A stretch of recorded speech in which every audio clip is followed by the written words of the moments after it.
Bien, messieurs les premiers ministres, mesdames, messieurs les ministres, mesdames, messieurs les ambassadrices, ambassadeurs, en vos grades et qualités. D'abord, je veux vous remercier d'être aujourd'hui à Paris à l'invitation du ministre de l'Europe et des Affaires étrangères en ce jour crucial. Et je tenais à venir vous saluer avant vos travaux et à vous dire quelques mots avant de vous laisser travailler. En effet, vous vous retrouvez, et ce n'est pas tout à fait le hasard des calendriers, dans un jour crucial pour les peuples israéliens et palestiniens, comme pour le Moyen-Orient et tous ceux qui soutiennent la paix et la sécurité pour tous dans la région. Cette nuit, un accord historique a été conclu à Sharm el-Sheikh, et je tiens ici à féliciter le président Trump pour son engagement personnel, l'émir du Qatar et le Premier ministre Sheikh Mohammed et son équipe de négociation, le président Sisi et le président Erdogan pour leur contribution cruciale à cet accord. Et je veux remercier tous les ministres et leurs chefs d'État et de gouvernement présents autour de la table parce que vous avez ô combien participé à ces efforts durant les semaines passées. Je suis très reconnaissant à ceux qui ont peu dormi justement, concluant un accord à 2 heures du matin pour pouvoir être avec nous aujourd'hui. Cet accord, après 2 années de calvaire insupportable, enduré par les otages du Hamas, 2 années de souffrance indicible endurée par les Palestiniens à Gaza, doit permettre un cessez-le-feu permanent, la libération de tous les otages et un accès humanitaire immédiat à la bande de Gaza. Et au fond, les heures à venir à cet égard seront décisives. Et c'est là-dessus que je voulais insister. D'abord, Israël, et c'est en ce moment même, doit maintenant approuver ce plan qui offre enfin aux familles plongées dans l'attente inhumaine de leurs proches la perspective de retrouvailles et à tout le peuple israélien de voir enfin une autre perspective que la guerre permanente s'ouvrir à ses yeux. C'est le choix de l'intérêt du peuple israélien qui se présente cet après-midi au cabinet israélien pour ensuite cesser toute attaque, se retirer justement sur la ligne convenue et autoriser pleinement l'aide humanitaire sous l'égide des Nations Unies sans plus de contraintes. Ensuite, le Hamas doit tenir ses promesses de libérer tous les otages et tous les groupes armés à Gaza et respecter le cessez-le-feu. L'intérêt du peuple palestinien à ce que cette guerre s'arrête sans plus tarder était l'évidence même, alors que des centaines de milliers de blessés ne peuvent être soignés et que des dizaines de milliers de victimes attendent d'être enterrés par leurs proches et que nous devons aux 2 millions de Gazaouis de retrouver la dignité de vivre et la sécurité la plus basique sur cette terre brûlée qu'est aujourd'hui Gaza. La responsabilité du Hamas dans cette catastrophe est immense, elle signe son exclusion de tout avenir possible, mais elle impose le respect justement de ce qui a été convenu dans l'accord de cette nuit. Le travail et les responsabilités ne s'arrêtent pas à ce premier temps, qui est pourtant très important, ni au cercle étroit des parties prenantes au conflit, et c'est la raison pour laquelle notre réunion de cet après-midi est très importante. Et elle s'inscrit en complémentarité, en continuité complète avec l'initiative américaine. Le président Trump a tracé une voie ambitieuse pour un accord global au Proche-Orient. Cet engagement est essentiel et nous sommes là pour en soutenir la vision, celle d'un cessez-le-feu permanent, d'une stabilisation de Gaza qui soit à même d'offrir la sécurité pour tous à travers une solution politique fondée sur un État palestinien et une coexistence enfin pacifique dans la région. Votre collègue israélien évoquait ce matin la nécessité d'étendre le cercle de la paix et de la normalisation. C'est l'intime conviction qui nous a poussés, avec le prince héritier Mohammed Ben Salman, à lancer cette initiative franco-saoudienne et la déclaration de New York qui a réuni 142 États. Ces 142 États sont prêts à soutenir cette vision, y compris, et il vaut la peine de le souligner, dans ce nouveau Moyen-Orient que nous dessinons peut-être collectivement en ce moment, le Liban et la Syrie, qui se sont joints à nous. Tous aujourd'hui, autour de cette table, nous sommes prêts à contribuer à soutenir le plan de paix américain.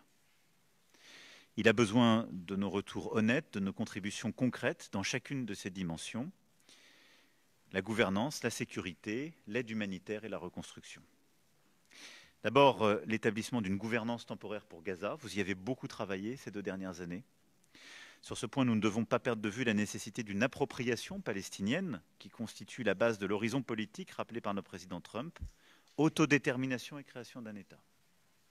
L'unité de Gaza et de la Cisjordanie par l'autorité palestinienne ne doit pas rester un horizon vague, mais une transition avec échéance claire vers cet objectif doit être définie pour assurer le succès des phases à venir. Mais pour ce faire, la gouvernance immédiate de Gaza, excluant complètement le Hamas, mais intégrant aussi complètement l'autorité palestinienne, avec tout le travail de proposition de candidats, y compris de vetting que vous avez mis en place ces dernières années, l'a préparé, il faut aller à son terme.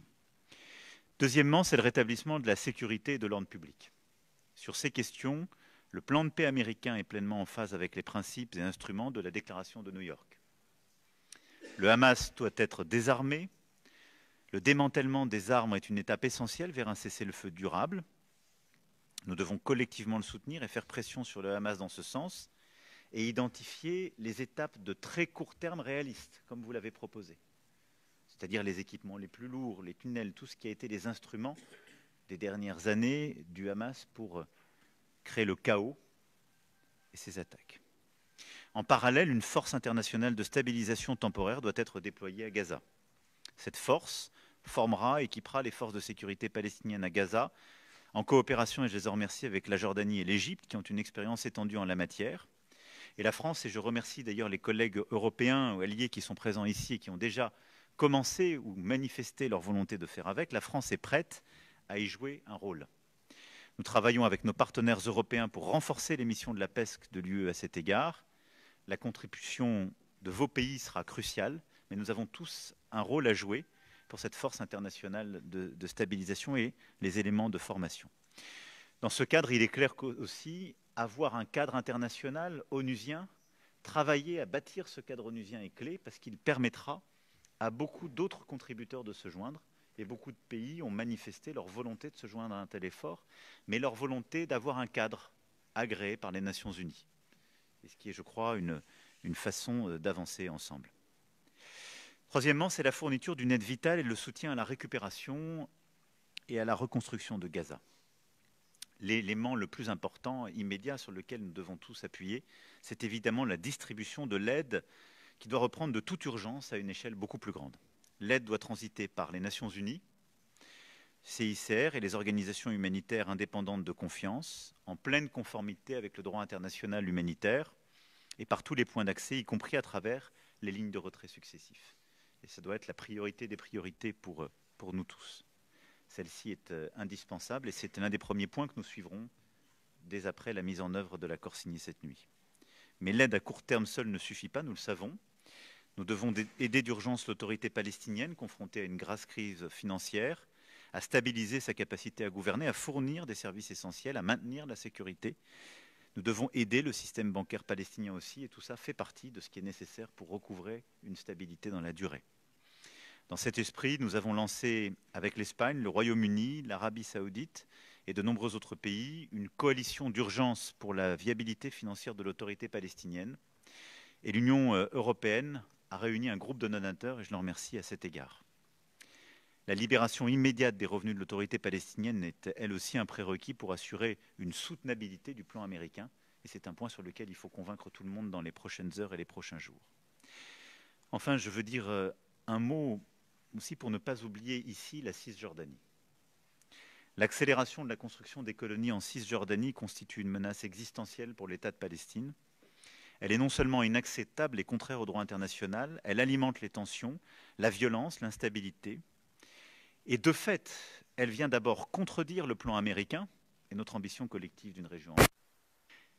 Elle vient contredire les objectifs précédents de l'administration américaine, puisqu'elle met en danger les accords d'Abraham précédemment signés, et elle n'a rien à voir avec le Hamas et le 7 octobre 2023. Et donc il est important de ne pas ajouter une zone de conflit à celle que nous sommes en train de régler et de rester très vigilants sur la situation en Cisjordanie. Voilà, messieurs les premiers ministres, mesdames, messieurs les ministres, excellences, chers amis, je ne veux pas être ici plus long. Il y a quelques semaines à peine, nous étions plusieurs autour de la table à pousser pour une solution à deux États et soutenir ce plan de paix et de sécurité pour tous, qui, je crois, a créé une dynamique collective. Il y a eu ensuite le plan de paix proposé par le président américain, qui était une étape décisive. Et l'accord finalisé sur cette base hier, avec votre contribution essentielle, est une étape historique. Maintenant, je veux que vous sachiez que nous resterons mobilisés à vos côtés pour faire de cette étape une réalité et pour nous attacher à ce que chacune des étapes que je viens trop rapidement ici de balayer devienne une réalité à son tour, car nous savons combien la guerre est têtue, et il est difficile de l'arrêter, mais nous savons aussi combien les paix sont fragiles. Et donc c'est cet engagement méthodique, cette exigence que nous devrons avoir qui sera clé dans la durée.